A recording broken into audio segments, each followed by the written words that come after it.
The ocean looks calm from above, blue, endless, familiar. We sail across it, fly over it, map its surface down to the meter. And yet beneath that thin, shifting skin of water lies a world we barely understand. A world so vast, so dark, and so pressurized that human presence there is almost impossible. We've explored the moon in more detail than we've explored our own deep sea. And sometimes the ocean reminds us of that fact. Not with waves, not with storms, but with sound. Sound travels differently underwater, faster, farther, clearer. In the deep ocean, sound can cross entire basins, bend around continents, and echo for thousands of kilometers. That makes sound one of our most powerful tools for understanding what happens in places we cannot see. But it also means that when something unknown makes a sound down there, we hear it long before we understand it. For decades, underwater microphones, hydrophones, have been listening. Originally designed during the Cold War to track submarines and nuclear tests, these silent sentinels began picking up something else. Sounds that didn't match earthquakes, didn't match icebergs, didn't match known animals. Sounds so powerful, so strange, that scientists had to invent new categories just to describe them. They named them simply, almost casually, the bloop, the slowdown, the hum. But behind those names is a question that refuses to go away. What exactly is making those sounds?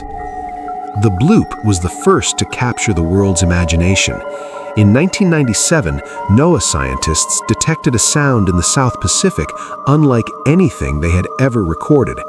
It was ultra-low frequency, incredibly loud, and biologically impossible. The signal was picked up by multiple sensors over 5,000 kilometers apart. To put that in perspective, it was louder than any known whale call, louder than volcanic activity, louder than most natural phenomena we understand. And it wasn't a single pulse. It rose slowly, like something approaching, then faded like something moving away. At first, researchers assumed it must be ice, massive icebergs cracking and grinding against the Antarctic shelf. That explanation was neat, comfortable. It fit within known physics. But there was a problem. The sound's frequency profile didn't match known ice quakes at the time, and its location was unsettling. The bloop came from a remote region of the ocean so isolated that it had earned a nickname among sailors, the Pole of Inaccessibility, the point on Earth farthest from any land.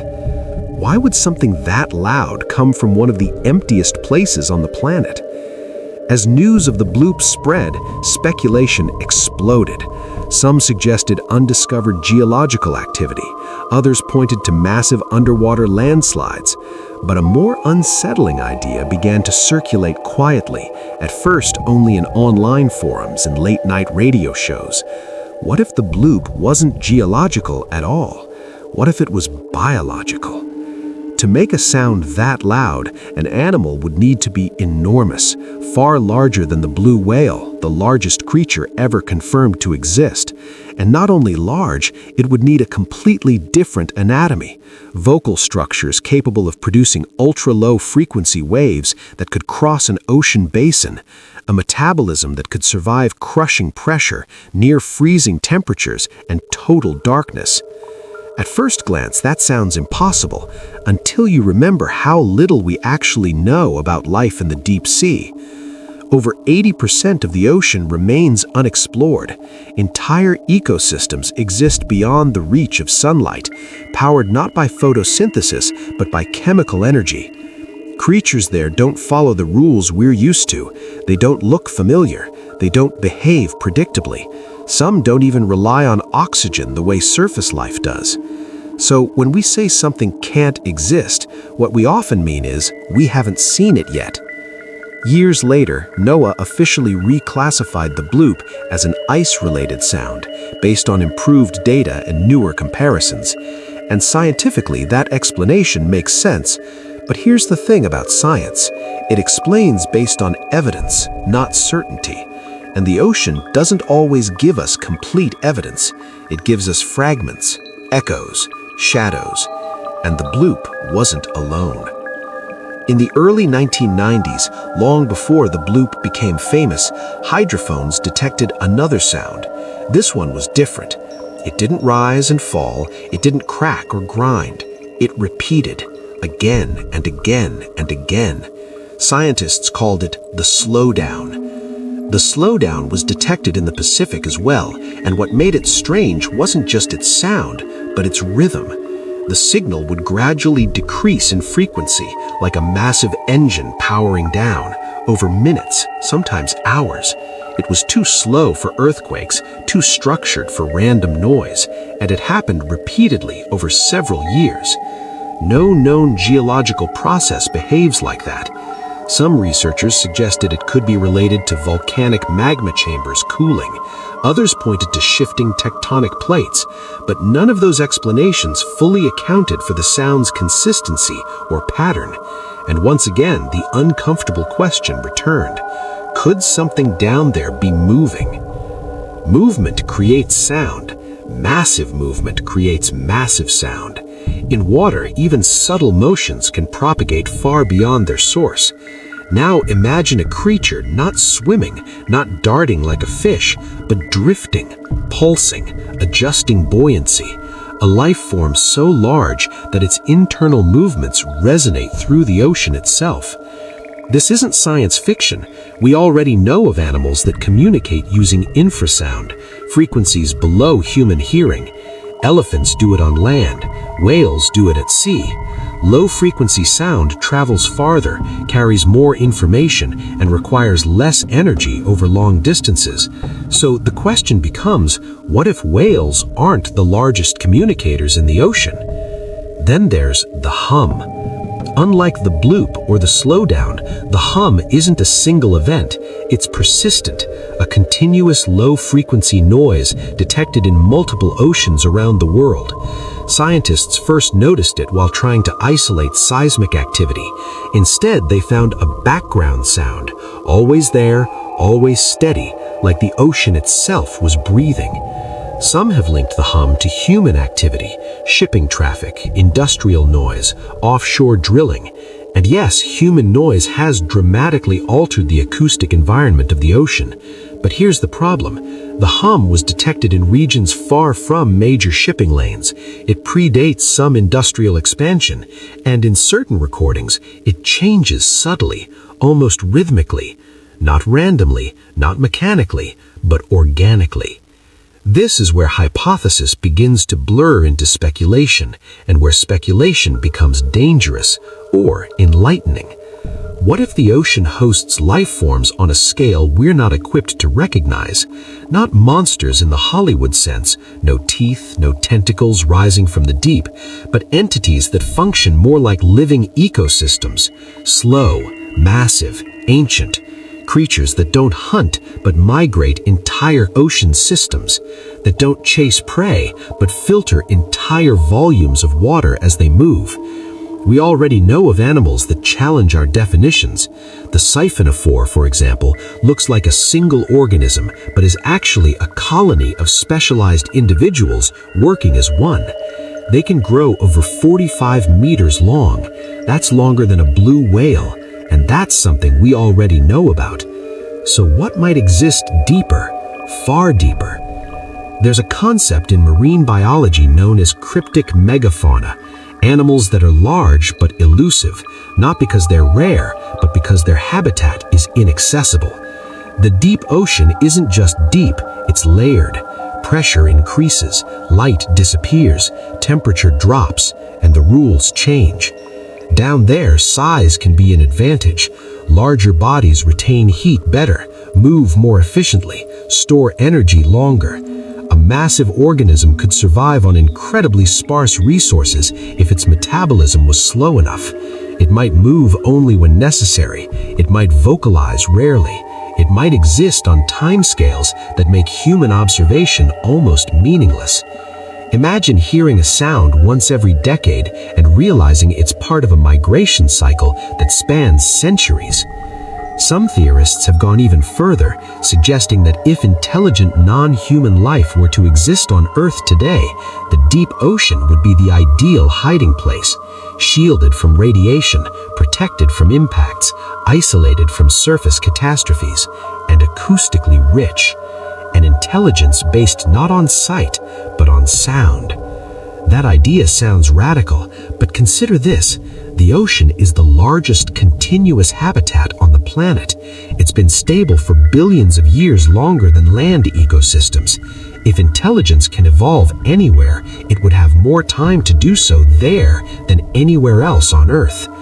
So when we hear unexplained sounds, are we listening to geology or biology or something else? Science demands caution. Extraordinary claims require extraordinary evidence. And to be clear, As scientists dug deeper into these sounds, something became clear. Each one wasn't just strange. Each one was strange in a very specific way. The frequency, the duration, the repetition, the location. When you start laying those details side by side, patterns begin to emerge. And patterns in science are rarely meaningless. Let's return to the bloop, not as a headline, but as a signal. When researchers reconstructed its origin point, they noticed something unsettling. The bloop didn't behave like a single explosive event. It wasn't a crack, it wasn't a collapse. It had a rise time, a gradual increase in intensity, followed by a fade. That alone suggests motion. Something approaching the sensors, or something moving past them. Ice cracking tends to produce sharp, chaotic spikes. Earthquakes have clear seismic signatures. But the bloop had a smooth acoustic curve, almost organic in its shape, like a call or a response. If we entertain, just for a moment, the idea that the bloop could be biological, we're forced into uncomfortable territory. Because biology at that scale would demand a creature unlike anything we've documented. One hypothesis, quietly discussed but rarely published, is that of a deep ocean filter feeder on a planetary scale. Not a predator, not a hunter, but something that drifts through water masses slowly, drawing in enormous volumes of water, extracting nutrients so sparse they would starve most known organisms. To do that efficiently, such a creature wouldn't need speed, it wouldn't need intelligence as we define it. It would need size, surface area, and patience. A metabolism so slow that decades might pass between major movements. And if such a creature adjusted its internal pressure, expanding or contracting gas-filled cavities, it could generate low-frequency sound powerful enough to cross oceans. Not intentionally, just as a byproduct of existing. Now imagine this, a living organism whose presence we only detect when it shifts position every few years, when it exhales, when it turns. If that sounds far-fetched, consider this. We already know of animals that regulate buoyancy through gas manipulation. We know of animals that grow indefinitely if conditions allow. And we know that deep-sea gigantism is a real documented phenomenon. So the bloop may not have been a scream. It may have been a breath. Then there is the slowdown. Unlike the bloop, which appeared suddenly and vanished, the slowdown lingered, repeated signals over time, each one descending in frequency as if something was losing energy or deliberately reducing output. The engine powering down analogy wasn't chosen lightly by the scientists who first described it. That's what it sounded like, a gradual deceleration, controlled, measured. That kind of sound doesn't fit well with passive geology. Magma doesn't slow itself. Tectonic plates don't ease into silence. They rupture or they grind. But living systems conserve energy. One speculative model imagines a massive migratory organism that moves vertically rather than horizontally, rising from deeper layers to feed, then sinking back down to conserve heat and energy. As it descends, pressure increases, cavities compress, sound frequencies drop. The result? A slow descending acoustic signature, the slowdown. This hypothetical creature wouldn't migrate across continents, it wouldn't cross oceans, it would live within a column of water hundreds or thousands of kilometers tall. Its territory wouldn't be mapped in latitude and longitude, but in pressure gradients. Such a life form might only surface, acoustically speaking, when conditions align, when nutrient flows change, when tectonic heat alters local chemistry. And if its life cycle spans centuries, human monitoring windows would capture only fragments, like hearing a single note from a symphony that takes 1,000 years to play. Then we arrive at the most unsettling sound of all, the hum. Because the hum isn't dramatic, it doesn't spike, it doesn't announce itself, it simply exists. A background presence, a constant vibration, detected independently in the Atlantic, Pacific, and Indian Oceans, a sound so consistent that some researchers initially dismissed it as instrumentation noise. But instruments don't hum with intent. The hum's frequency overlaps suspiciously with known biological rhythms, heartbeats, circulatory pulses, slow muscle contractions. And unlike shipping noise, which fluctuates with human activity, the hum persists in remote regions where no ships pass for months. So what could generate a planetary background sound? One hypothesis borders on the unthinkable, not a single organism, but a network. Imagine an interconnected biosphere of massive organisms spread across ocean basins, not a hive mind, not intelligent in a human sense, but synchronized through environmental feedback, temperature, pressure, salinity, magnetic fields. Their collective activity, movement, feeding, buoyancy regulation creates a constant acoustic presence, not loud enough to stand out individually, but together, unmistakable. The ocean humming because it's alive. This idea echoes something marine biologists have quietly acknowledged for years. Coral reefs, for example, generate sound. Healthy reefs crackle, they pop, they hum with biological activity. Larval fish use that sound to navigate. Silence often signals death. Now scale that concept up. Scale it up to an entire planet, and suddenly, the hum doesn't sound like noise anymore, it sounds like respiration. Of course, the moment we step into this territory, another hypothesis emerges, one that science treats with extreme caution. What if some of these sounds aren't just biological, but technological? This is where discussions often stop being published and start being whispered. An advanced non-human intelligence, if it existed on Earth long before humans, would face a problem. Survival through planetary change, asteroid impacts, ice ages, radiation events. The surface is unstable. The deep ocean is not. An intelligence that evolved underwater wouldn't rely on fire, wouldn't use electricity the same way. It might use pressure, sound, chemistry.